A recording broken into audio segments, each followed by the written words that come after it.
ساتی بۆردومانەکانی بارەگاکانی کۆمەڵی زەحمەتکێشان و کۆمەڵی شۆڕژگەڕی زەحمەتکێشانی کوردستانی ئێرانە لە گوندی زرگوێزەڵەی سلێمانی. بۆردومانەکە لەلایەن درۆنەکانی کۆماری ئیسلامی ئێرانەوە ئەنجام دراوە بە ئامانجی لەناوبردنی ئەندامانی ئەو حیزبانەی ڕۆژهەڵاتی کوردستان کە لە هەرێم چالاکی سیاسی دەکەن. لە ڕووداوەکەدا جگە لە زیانی مادی چەند کەسێکیش بریندار بوون. ئێمە لە کۆمیسیۆن سێ چوار کەس لێ بووین.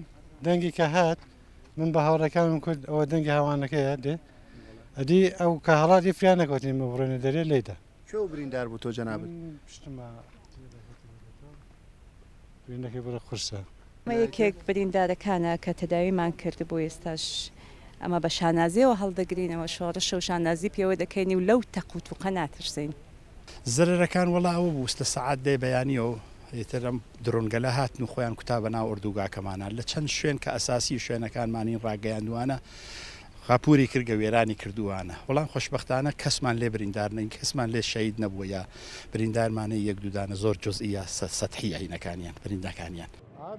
پێشنیۆڕۆی هەمان ڕۆژ فڕۆکە بێفڕۆکەوانەکانی کۆماری ئیسلامی ئێران بە موشکی بۆمب ڕێژکراو بنکە و بارەگاکانی حیزبی دیموکراتی لە کۆیە بۆردومان کردو.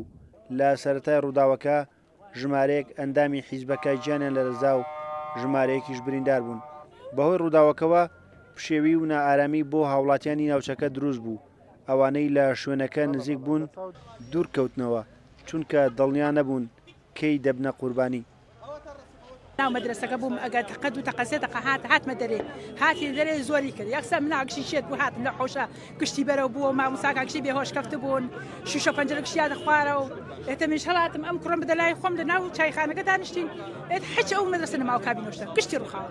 ئەوەڵڵاهی ئەوە لە بن ماڵانیدا لەو دیوی ماڵانیدا لە لای خەستەخانەیدا لە دەرچی ئێمەیدا لە خوارتریدا لە مەکتەبیدا لەوانەیدا لە پرزگەی سەرێمان هەیە لای سەیتەرەی لەوەی داوە.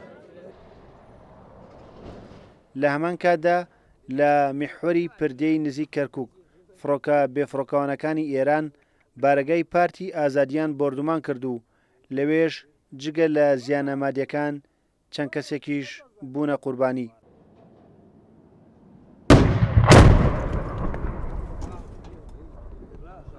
بە پێی دوایین ئامار کە وەزارەتی تەندروستی بڵاوی کردەوە لە کۆی هێرشە درۆنیەکانی ئێران بۆ سەر بارەگەکانی حیزبەکانی ڕۆژهەڵاتی کوردستان زیاتر لە 40 کەس بوونە قوربانی کە ژمارەیەکیان بەهۆی سەختی برینەکانیانەوە گیانیان لەدەستداوە.